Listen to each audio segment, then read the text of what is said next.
Now, I normally do a skit at the beginning of these videos, but we've actually got quite a lot of news to get through today, so I'm going to smash through a couple of stories really quickly before we get on to the main event. Now, yesterday I did a video about Alien Blackout, the new mobile sequel to Alien Isolation from 2014. Somebody reached out to me claiming to be part of the testing procedure for the game. However, I couldn't verify this to be correct or not. They didn't send any images of them playing in the game or anything like that, so I could verify exactly who they were. They claimed that they were enjoying the game and it was looking good. That's obviously opinion. And they also claim that it does not have microtransactions and they have the final build of the product. As we all know, though, microtransactions have been entering games at later stages, so whether or not they'd even put them in for QA testers is another thing altogether. But on top of that, the main thing about yesterday's video was I just don't think people want mobile games. That's not what people who spend a lot of money on PC rigs and expensive consoles and 4K monitors and such are wanting out of their gaming. They don't want to play a survival horror game on a 5.5-inch screen. Just where's the immersion in that? No, I think people are looking for legitimate sequels to their products. They're looking for legitimate next generation of gaming, not the next generation that the gaming industry wants, which is cheap, nasty mobile games which can be monetized to the eyeball. So, with that said, let's move on to the next piece of news. Anthem blundering in the marketing department. Yay. Now, I gotta stress, this is about the marketing of Anthem, not about the game itself. I'm still held by the NDA, so I can't discuss my experiences of testing Anthem. I do want to talk about it, and as soon as the NDA has been released, I'll be happy to do so. But they tweeted this out last night. The VIP demo is from January the 25th, my birthday, ladies, to the 27th on PlayStation 4, Xbox One, and Origin PC. However, if you click the details of that, then a VIP means somebody who has pre-ordered the game, i.e. is trying to commit to actually making a purchase of the product before they've actually seen the product. Obviously they can test it right now, but this is just stupid marketing. When you have a game, any game, marketing's first rule, sales first rule is MMFI, make me feel important. You can't segregate people off and you can't push people to one side saying, well, only these people are VIPs. Every single prospective person who can buy a copy of Anthem is a VIP, EA, you absolute morons. So doing things like this and using verbiage like VIP demos and all this garbage and saying that you're only a VIP if you pre-order. If you haven't pre-ordered, you're not a VIP, you're just a scum. You're just scum. Is stupidity in itself, particularly based off the rocky ride that Anthem has had so far. Remember, of course, this game was actually designed essentially to be the same as Battlefront, i.e. a loot box pay-to-win system.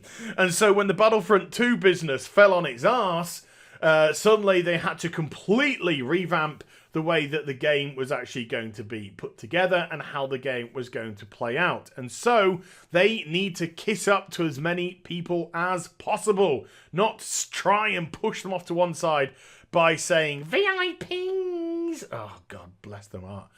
Okay, so with that done and said, let's move into today's main feature.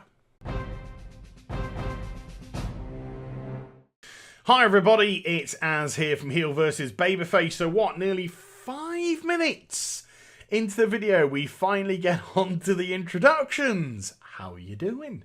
Now, today's video has actually been quite tough to make. I'll be totally honest about that. Not as tough as tomorrow's video is. That's going to be quite an interesting one. But this one has been not necessarily because of the subject matter. I think the subject matter is something which we should be able to discuss with no problems whatsoever and have an open and honest, frank debate about these sort of things. No, it's been difficult because we live in an age of outrage. We live in an age where people are desperate to become perpetually offended by things. We live in an age where people actively go out looking to take people out of context, and you, when you discuss points of matter, can find yourself the target of all manner of harassment and bullying and attacks simply because you express a different opinion or a different point of view, which is quite scary for this kind of thing. And so that's why it's been pretty difficult to actually make. So I just decided, after multiple attempts at trying to put this video together, screw it. I'm just going to talk like I normally talk. I'm just going to say it how it is. And if it offends anybody, then there's nothing I can do about it. I'm just trying to speak like a regular human being. And if being a regular human being offends anybody, I can't help you in life. There's nothing I can do to help you in life. So as you may have heard, yesterday it came out that Soldier 76 from the Overwatch video game is actually into dudes. Making him, I believe, the second LGBTQ character in the Overwatch game. Now, am I, as a straight white male, am I offended, upset that Soldier 76 is into dudes? No. I couldn't care. It doesn't affect the character for me whatsoever. It doesn't affect its abilities. It doesn't affect its shooting, its movement. It doesn't affect any of that at all. What I would be concerned about is whether or not this decision enhances the product. That, to me, is the main reason for this. If you are expressing a character's specific sexuality, then normally it's done in an effort to reach out. It's done in an effort to add representation. It's done in an effort to enhance the product in some variety or another. Making this character this makes the product better because of that. And that, to me, is the important aspect of it. Now, we already have Tracer, who's probably the figurehead of Overwatch. If you were to, say, name a character in Overwatch, maybe Tracer is going to be the one that most people would point to. And she herself is gay. And Soldier 76 is probably the most prominent male character in Overwatch. And now he is also gay. So the two probable main characters of Overwatch are both members of the LGBTQ community. Great. There's nothing wrong with that whatsoever. But does it enhance the product? I can understand the Tracer decision. It was made very early on, and because there was quite a variety of characters in Overwatch, statistically speaking, it actually made sense. Statistically speaking, it made a lot of sense that at least one of these people would be gay or part of the LGBTQ community. So to me, that was, perfectly fine decision to make. This one comes obviously a long time after the release of Overwatch. Overwatch is almost 3 years old. So to me, does this decision by Blizzard, has it enhanced the Overwatch product? And I would say no. I don't think that this decision to turn Soldier 76 gay is in any shape, way or form a decision made off representation. I think it's a decision made off virtue signalling. And the reason why I think it's a decision made off virtue signalling is because Overwatch doesn't have any story. Now, so I can hear people screaming up going, look, Az, there are comics, there are little films, there are short stories like the Anna one where it came out with Soldier 76. What are you talking about? No, I understand that. I'm talking about the game. The game of Overwatch, where the vast majority of players will be that absorb this sort of material, they have no clue about Overwatch lore, Overwatch characters, their sexuality, their representation, what Overwatch is. Why? Because all of the story is separate from the product. And that, to me, is the main problem with Overwatch. As mentioned, it's nearly 3 years old, and since its released, it hasn't evolved at all. And we know that there are problems within the Overwatch community. There are problems, people are saying, with the balance of the classes, with competitive play. But also, I would say the problem is when a game doesn't evolve, you will naturally just lose people. Because unless they see evolution in the actual product itself, unless the play style is so fantastic that you can't stop playing, you'll just move on to another product. And you have to be aware that Overwatch was a game that was built off failure. This was Project Titan. This was going to be Blizzard's new MMO RPG. And it failed. And in its stead, they created Overwatch, which proved to be a massive success. But since its release in May 2016, they've not evolved the product. It's the same now as it was then. Yep, there are a few more characters. Yep, there are a few more maps. And yep, there are a couple more gaming modes. I think there are 7 modes in total. But other than that, nothing's happened. Nothing has happened whatsoever. This was the perfect opportunity for Blizzard to release Overwatch. Release it as this competitive team shooter, which gave them the esport that they so desperately desired, that did very well indeed. But this was also another opportunity for them to explore the lore and the characters of Overwatch in the game, by creating PvE stories and segments and things like that. And we've already seen that they can do this, because there are PvE events which do occur every so often in the game, normally during, some sort of holiday period or whatnot. But this was the perfect opportunity for them to expand Overwatch in-game.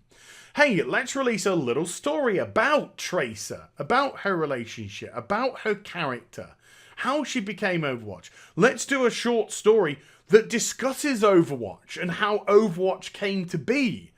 Because ultimately, if you're a brand new player to Overwatch, if you're thinking about getting into Overwatch, you're going into the game and saying, what is Overwatch? Why are they all fighting each other? What is the purpose of it? Who's the good guys? Are there any bad guys? If they're all on the same team, why are they fighting? And so none of it makes a lick of sense. But if you go off-site and you watch these videos, if you read these short stories, if you buy these comics, then you'll get clued in on these things. But only the hardcore of hardcore are going to do that. Whereas the vast majority of people, they're not, because they're just going to be on the game playing it as is. This is a problem that the World of Warcraft itself has had. Between expansions, they would just put out a book. And that book would give all the lore and everything that's happening in Azeroth in between. And so when the next expansion releases, there'll be huge gaps as to what's happened. Suddenly you'll be logging on and things are... Where's Thrall? Where's the War Chief Thrall? Why is Jaina got white hair and a blonde streak? Why is Theramore destroyed? Why is Kayn dead? You'd have all these different things because they decided to try and cash in to make some money off of the books. And these are things which should be in the game because the story is very important. The narrative is very important to the player.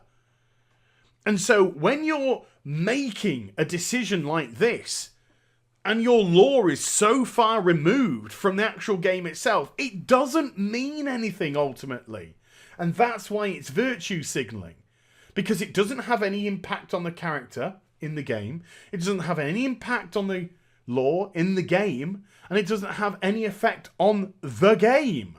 Because it's all done so far removed from the actual product itself. So I don't think anyone cares. There's probably 10 people on the internet that are like, why, Blizzard, why? Whereas 99.9x% are just like, so what? So what? Good on him. Whatever. Doesn't mean anything. And it doesn't mean anything, sadly, because the lore and the story doesn't mean anything because it's not attached to the product where it should be attached to. So yeah, they're my thoughts and feelings on it. I don't know if this is going to go down a lead balloon or what, but hey, I think we should be able to openly and honestly discuss these points. So there you go. There's my feelings on the matter. So look out tomorrow for a biggie. in terms of video and Blizzard. Oh boy. But I hope you enjoyed this vid. If you did, do get a thumbs up and also subscribe to the channel. Follow me on social media and Twitch for live streaming. Links there in the description box down below. I think I said that right. And I'll be back with some more stuff very soon. You take care. Bye for now.